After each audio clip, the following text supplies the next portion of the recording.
هنتكلم على أخطر وصفة ممكن تتخيلها والله في صيد السمك، الغلة المفتحة. بس يا جماعة، سيبكم من الوصفة دلوقتي، خلينا في الكلام اللي احنا هنقوله. احنا هنقول شوية كلام مهم جدا جدا جدا. ما تجريش الفيديو واسمع الكلام الأول قبل ما تشوف الوصفة، عشان الكلام مهم والله هتحتاجه. واللي مش هيسمع الكلام هيندم. اوعى حد يندم يعني. واعملوا اشتراك ولايك وحاجات كده، انا بقول زي الناس ما بتعمل اهو. الحمد لله، الناس كتير بتشترك وناس كتير بتكلمني ومبسوطة من الدنيا حلوة يعني. ف اللي عايز يعمل اشتراك واهلا وسهلا، واللي مش عايز يعمل اشتراك يعمل عشان اقول له اهلا وسهلا برضه. المهم يا جماعة، ما حدش جاري الفيديو علشان خاطر فيه كلام مهم جدا لازم يتقال، وكلام مهم مهم مهم لازم انتوا تعرفوه. تمام، يلا نبدأ.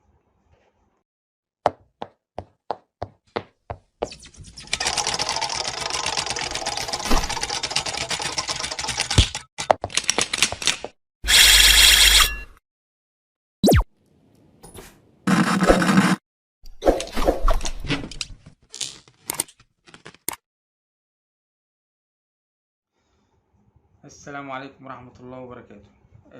نبدأ بالصلاة على رسول الله صلى الله عليه وسلم. بسم الله الرحمن الرحيم. ازيكم يا احلى رجاله في الدنيا. معلش اتاخرت عليكم كام يوم، صح؟ معلش. لان في ناس بتقول انت اعمل كل يوم فيديو كل يوم فيديو. معلش يا جماعه، انتوا عارفين انا طالع من تعب وكده، بس ان شاء الله هنظبطوا الدنيا بعدين. بصوا يا جماعه، احنا النهارده هنعمل وصفه ان شاء الله، وصفه جميله والله هتعجبكم. وانا عايزكم تقتنعوا بيها مبدئيا، يعني حاولوا ان انتوا تقتنعوا بيها مبدئيا. يعني امشوا ورايا بس كده شويه لحد ما اروح للميه ونصطاد ونشوف الراجل ده بيقول كلام كده وبيفرقع في الدنيا ولا ايه ولا لا. امشوا ورايا وجرب ومش هتخسر. وبعدين اعمل شويه زي اللي انا هعملهم دول على جنب، وخد الغله اللي انت متعود عليها معاك برضو، عشان ما تقولش يا ده انا ما جبتش الغله بتاعتي واحنا غرقنا ووائل غرقنا وكده. آه، فخلوا بالكم من الوصفة ما فيهاش أي حاجة، وناس كتير أكيد بتصطاد، مش أنا يعني، مش بخترعها يعني. بس هو زي ما تقولوا محدش اتكلم عليها، محدش يعني أثار الحتة دي، إنما هي أحلى. والله يا جماعة، عن تجربة أنا بقالي أكتر من 10 سنين بصطاد بيها، والتانية استحالة أصطاد بيها خالص. تمام. فإحنا هنتكلم شوية كلام مهم الأول قبل ما نقول الوصفة. يا جماعة خلوا بالكم من الكلام اللي أنا هقوله.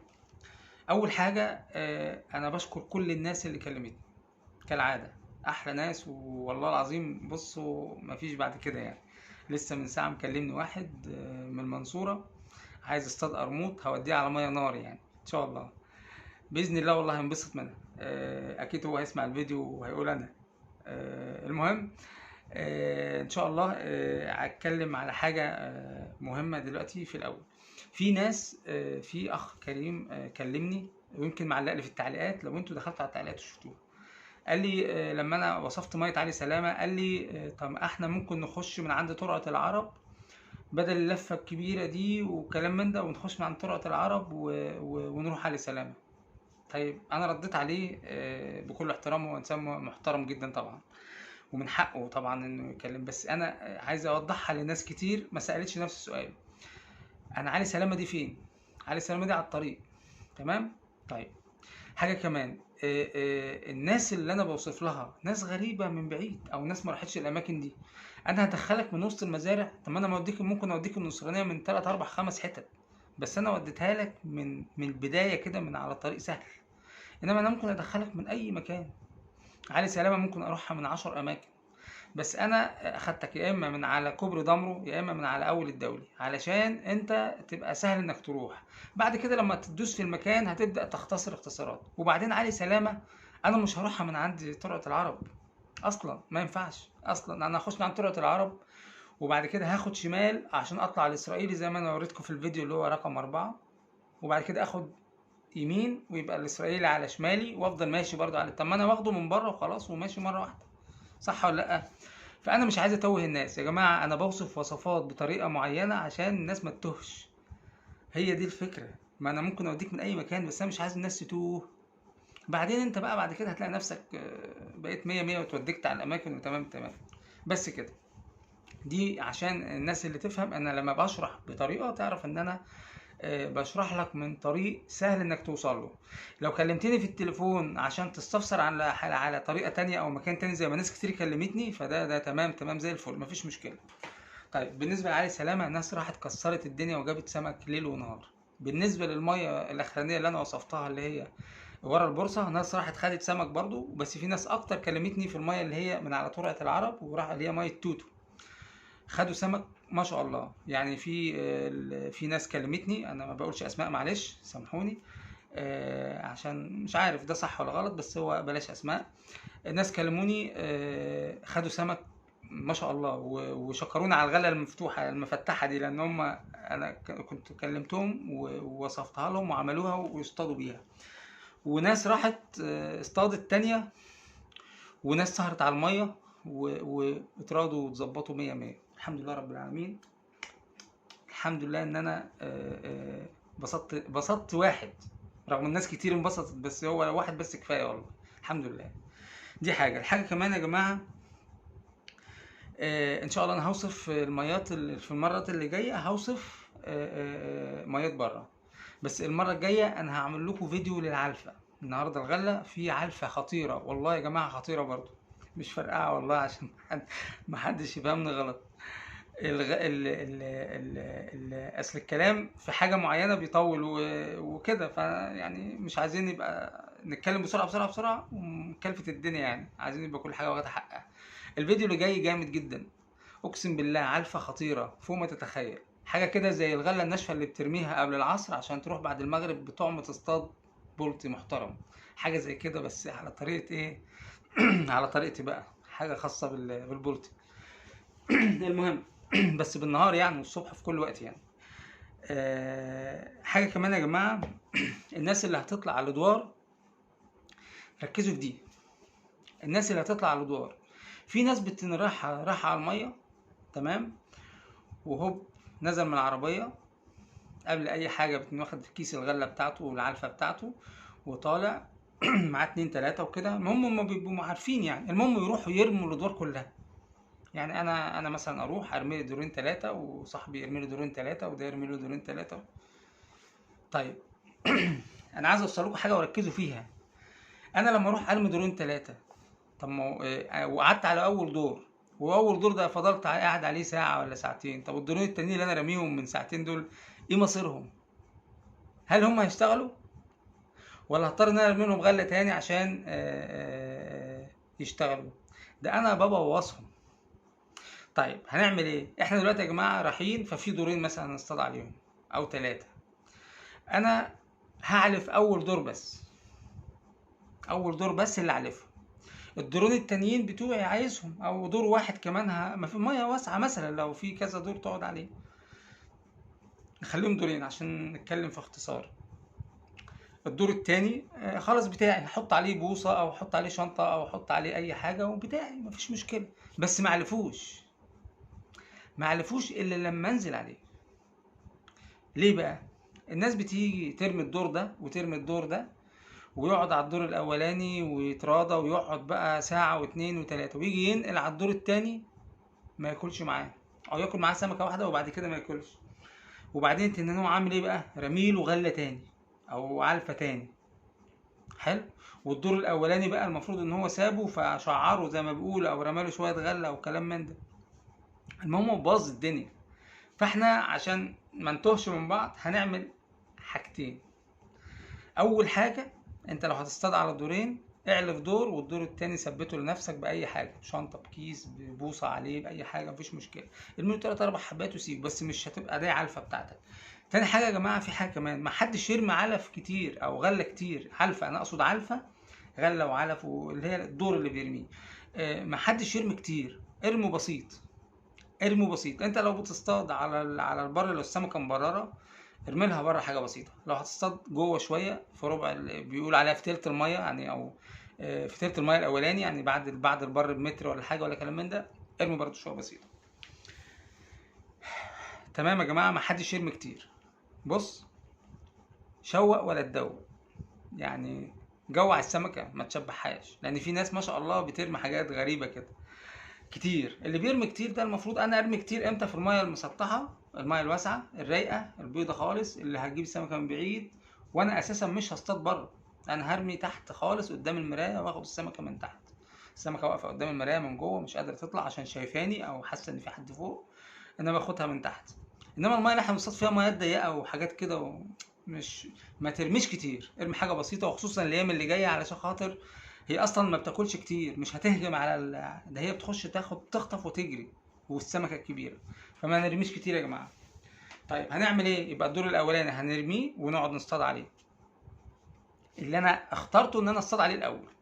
طب الدور التاني عايز اروح اصطاد عليه، اعمل ايه؟ قبل ما اقوم من على الدور بتاعي، اتن ان انا مثلا رايح رامي الدور، وراجع تاني قاعد شويه على الدور بتاعي 10 دقايق ولا حاجه ولا ربع ساعه، تمام؟ وبعد كده اقوم من على الدور اللي انا كنت عليه، ارمي له 3 4 حبات غله وخلاص، ومش مهم، او ما ارميش مش مهم، اتني رايح على الدور التاني قاعد واخد ربنا رزقني منه، ولو حبيت انقل على الدور التاني اروح ارمي له، بس يعني على بسيط كده. يعني ما ترميش الدور، ما تروحش للدور غير لما تبقى رايح تصطاد فيه، ما تسيبوش فتره طويله وبعدين تروح تصطاد فيه وتقول ده انا عارفه. طب انت لا انت عارفه بس خلاص، هي السمكه دخلت كلت شويه الغله ومشت، مش هتقعد لك على فكره، تمام؟ ولو خدت هتاخد واحده اتنين وشكرا. دي واحد. حاجه كمان يا جماعه، طول ما احنا قاعدين بنصطاد بس السمكه تكون بتاكل، نرمي 3 4 5 حبات غله، 3 4 5 حبات غله، مش نرمي حفان غله، لا، 1 2 3 4 5 بالعدد والله، ارميهم كده فوق ما انت بتصطاد، فوق الغماس كده اهو، وانت بتصطاد الغماس في الميه ارمي طول ما انت قاعد، كل 10 دقايق كده ارمي، كل 10 دقايق ارمي، الدور مش هيقف خالص معاك. ماشي يا جماعه؟ بس يعني فربنا يرزقنا جميعا يا رب، وخلي بالكم بقى من نفسكم في الايام اللي جايه عشان المطره، الناس اللي هتطلع تصطاد تدفي نفسها، الناس اللي هتركب موتوسيكلات خلي بالها من نفسها برضو، ربنا يسترها معاكم يا رب. الناس اللي هتدخل على رجليها، الناس المجاهدين دول، في ناس مجاهدين كتير بيدخلوا على رجليهم ويركبوا دبابات وحاجات كده ويدخلوا جوه، دول المجاهدين دول. بشوفهم كتير والله، والله بيصعبوا عليا. حاولوا يا جماعه، ناس كتير كلمتني هركب مواصله منين، بقول لهم بس اقف عندك، مش قايل لك حاجه. اللي يروح يصطاد يا جماعه يكون معاه مواصله، عربيتين 3 4 يلموا بعض كده، ياخدوا عربيه، والمصاريف اللي انت هتصرفها على الطريق ادفعوها بنزين العربيه، مفيش مشكله، هتاخد العربيه تدفع 100 جنيه 80 جنيه 70 جنيه مش هتزعلك، كده كده انت هتصرف اكتر منهم غير البهدله، انما عربيه هتاخدك وتوديك وبراحتك. تاني حاجه يا جماعه خلي بالنا من موضوع الطقس عشان الجو والكلام ده كله. حلو. ربنا يرزقنا جميعا يا رب، واستنوا الفيديو الجاي جامد جدا والله العظيم. انا هقول لكم على حاجه عشان تبقوا عارفين، والله العظيم ما حد يعرفها خالص، ولا حد على اليوتيوب قالها، بجد والله. يعني انا لما هقولها انت نفسك هتقول انا عمري ما اعرف الموضوع ده، حاجه غريبه جدا، مش غريبه، حاجه جديده وموجوده معانا ورخيصه وفعاله فوق ما تتخيل. ماشي يا جماعه؟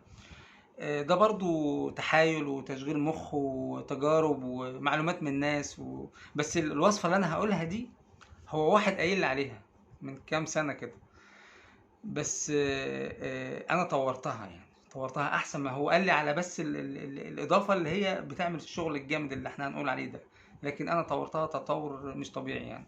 فخلي بالكم الفيديو التاني جاي على طول بعد ده على طول 3 4 ايام كده هنزله، او يومين المهم يعني. وبعد كده هنبدا نوصف ميات عشان خاطر برضو بعد اول شتويه يا جماعه السمكه بتبقى جامده جدا، تاكل بتبقى حلوه، تمام؟ بعد اول شتويه يعني الدنيا تشتي وبعدين الارضيه تنشف وتقدر تدخل ومفيش مطره بقى والجو تمام مصحي، بس كانت شاتيه من كام يوم والدنيا تمام دلوقتي، الوقت ده بتبقى السمكه طالعه عايزه تاكل، والله العظيم بقول لكم الكلام ده، وانا بستغل الموضوع ده بصراحه، واروح اصطاد في الوقت ده بالذات يعني، وبختار اماكن بره، ما بحبش اخش جوه كتير قوي برضو، لازم كنت متاكد ان الدنيا مش هتمطر. حلو يا جماعه؟ فربنا يستر علينا جميعا، ويلا بينا نروح نشوف الغله اللي انا هدوشكم بيها دي المهم هتعجبكم والله، وجربوها والله والله والله هتعجبكم ان شاء الله، هتعجبكم، واللي ما تعجبوش يعني حاول يا ريت تعجبك عشان والله العظيم هي حلوه، والله المستعان. ربنا يرزق الجميع، واحلى صباح عليكم او احلى مسا عليكم يا احلى رجاله في الدنيا كلها. السلام عليكم ورحمة الله وبركاته. ويلا نروح نشوف الغلة بتاعتنا دي هنوصل بيها لفين وهنعمل بيها ايه. ان شاء الله في كل فيديو اضافة ليكم عشان انتوا ناس محترمين، وانا مبسوط بيكم والله. انا عامل القناة دي من سنة وكنت سايبها ومش في دماغي، بس انتوا شجعتوني لان انتوا ناس محترمين بجد. انا كسبتكم وكل يوم بكسب ناس كويسة، وربنا يديم المعروف يا رب بينا يا رب. السلام عليكم، يلا بينا بقى نشوف الفيديو. بصوا يا جماعة، دي الغلة اللي احنا هنعملها. اهم حاجة ان الغلة تكون نظيفة يا جماعة. لازم الغلة تكون نظيفة وتكون مغسولة كويس، ومطلعين الشوائب اللي فيها ومش مخلين فيها اي حاجة، يعني رواسب او القشر اللي هو بتاع الغلة ده. وبيبقى فيه ساعات غلة فيها طينة، دي كان فيها طين، دي كان فيها طينة وانا غسلتها وصفتها وغسلتها وصفتها كذا مرة عشان خاطر في الاخر تطلع كده. مهما اقلب فيها بقى اهو، مهما اقلب فيها المية نضيفة. تمام كده، احنا خلاص غسلنا. هنصفي بقى دي، هنصفيها خلاص، ما عندناش اي مشكلة. تمام، عشان نبدأ نشوف هنعمل ايه بعد كده. بصوا يا جماعة، دي الغلة بعد ما ايه ما صفتها. تمام، دي متصفية خالص اهي. ماشي، دي مصفى يا جماعة اهي، دي مصفى اهي. تمام، خلاص صفيناها. هنستنى بقى نعمل نيجي بقى للمرحلة اللي بعد كده. نيجي بقى نشوف المية بتغلي ولا لا. المية بتغلي اهي. تمام،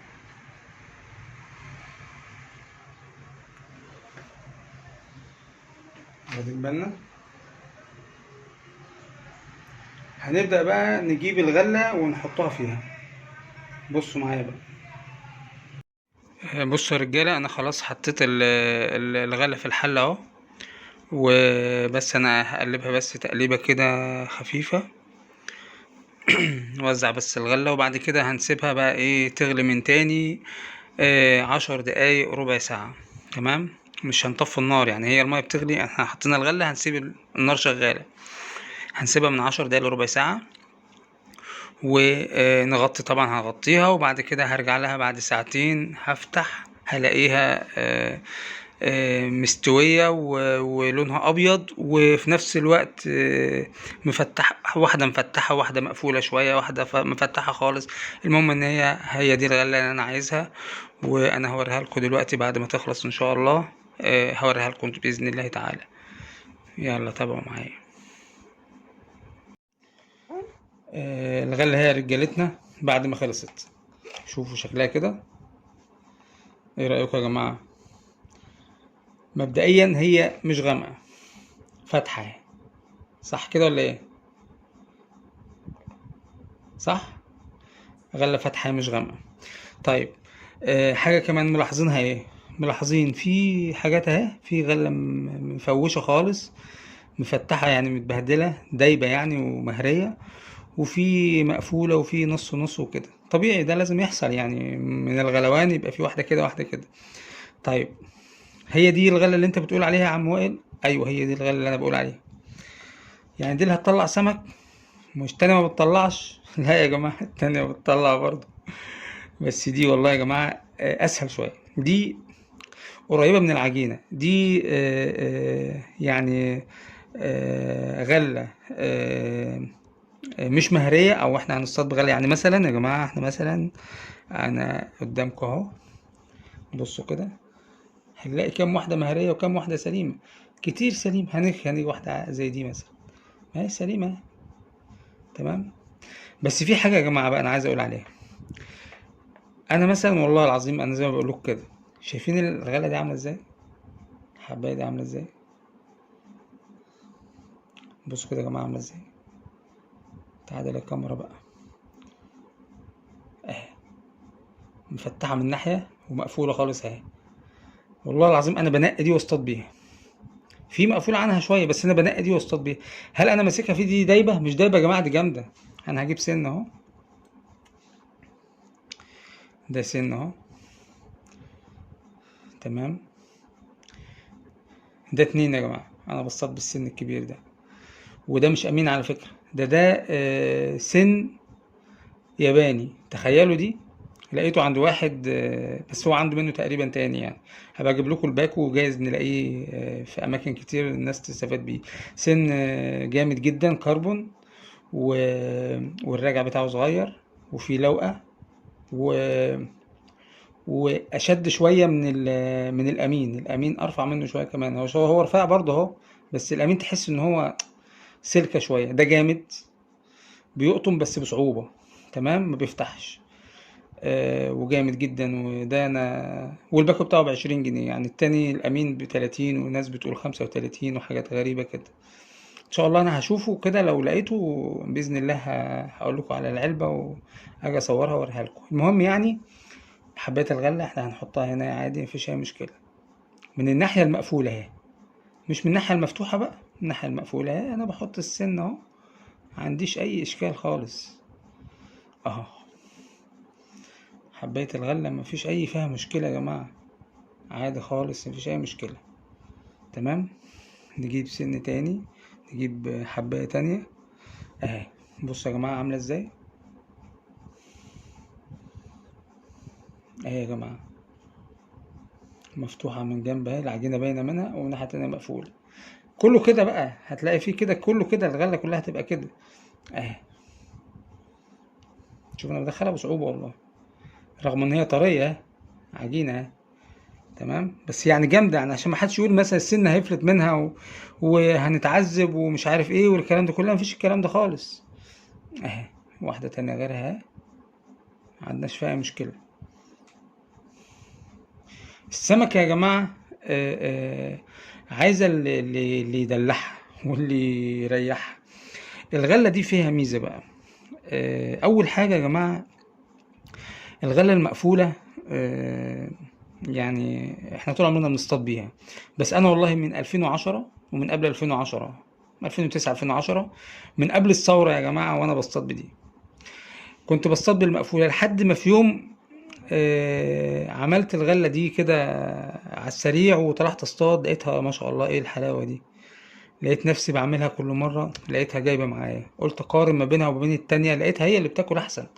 يا جماعة بالمنطق ده، عجينة بنصطاد بيها، عجينة اهي، عجينة اهي طرية وحلو. حتى الشوية اللي احنا هنرميهم في المية، فيها واحدة مهرية خالص اهي، واحدة مهرية اكتر ومش عارف ايه، بتجمع سمكة. طيب ناس هتقول لي ده هتجمع شر. لا يا جماعة، تعالوا بقى نتكلم في دي. احنا متفقين ان احنا هنقعد على مية سمكتها كبيرة، مش هنروح على مية كلها شر وحاجة كده لب كده ونقعد نصطاد فيها، لا. احنا هنروح في ميات سمكتها كبيرة، اللي هيدخل علينا سمكة كبيرة، صح كده؟ فالسمكة الكبيرة احنا عارفين ان اكلتها في اخر السنة بتبقى ضعيفة شوية. مش ضعيفة، هي بتاكل، بس بتبقى بتاكل ببطيء، بس هي اللي بتطلع. وده احسن حاجة والله يا جماعة. انا لما اقعد على المية اخد 3 4 5 سمكات، 7 سمكات، 8 سمكات كبار، احسن من املى التلاجة بتاعتي او الجربندية بتاعتي سمك صغير. فالمهم يعني، دي بتطمع السمكة وبتخلي السمكة تيجي عليها وتهجم عليها. هي دي الغلة يا جماعة، جربوها وفي ناس جربتها، انا زي ما قلت لكم.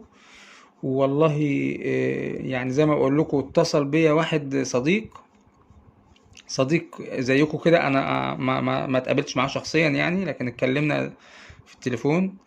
بيقول لي انا يعني، بيقول لي الغلة ديت انا بشكرك عليها الاول، ان انت دلتنا عليها، لانه خد سمك، وخد سمك كبير، وضيع سمك يا جماعة.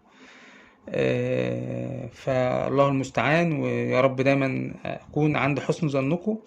والله يا جماعة انا عايز اقول لكم حاجة بما يرضي الله، والله العظيم انا ما في ضميري ابخل عليكم باي معلومة، ومش بعمل فيديوهات وخلاص والله يا جماعة. انا فعلا عايز اقدم معلومة مفيدة للناس تستفاد بيها، ومش عايز حد يزعل مني ويفكر ان انا مثلا بفرض رأيي او معلومتي هي الصح والكلام ده كله، لا خالص يا جماعة والله. دي اضافة، اللي انا بقوله ده اضافة للناس كلها، لمعلوماتك اللي انت عارفها واسلوبك في الصيد وكده. وطبعا انت تقتنع باللي انا بقوله او ما تقتنعش بيه، دي حاجة انا اصلا لو انت واجهتني بيها واتكلمت معايا فيها، انا هبقى مبسوط، لان انت ممكن توجهني لحاجة انا ممكن ما اكونش واخد بالي منها. ما انا هتعلم منكم، احنا متفقين ان احنا بنتعلم من بعض. وزي ما بقول انا اللي بتكلم كتير او انا اللي بعرض، فانا اللي هتكلم اكتر. لكن اي حد هيتكلم معايا وهيجادلني ده انا هبقى مبسوط، عشان احنا في الاخر بنتكلم في المصلحة. فالنتيجة يا جماعة في المحصلة النهائية يعني انتوا والله العظيم يا جماعة انا عايزكم انتوا تستفادوا. وربنا يعلم انا من طبيعتي ما بخبيش حاجة على حد، ولا بتخابس على حد، ولا عايز حد يبقى متوتر وانا لما اقول له معلومة او اقول له على وصفة مكان ولا حاجة. لان انا من طبيعتي كده والله يا جماعة. انا مش هبيعك على مية، مش هغدر بيك واقول لك ابعتك مكان والمكان ده مش كويس. الرزق بتاع ربنا طبعا انك تجيب سمك او لا، لكن انت لو رحت الميه وشفتها اللي انا بقول لكم عليها، زي ما ناس كتير كلموني، وفي ناس راحت وخدت سمك بسيط بس بيقولوا المكان واو، يعني حاجه مفيش بعد كده. ايه المكان اللي انت بعتنا فيه ده؟ حاجه ما حصلتش. كون انها ما كلتش او كلت ده موضوع تاني، لان هم شايفين سمك بعينيهم في الميه، ده غير ان المكان نفسه حلو.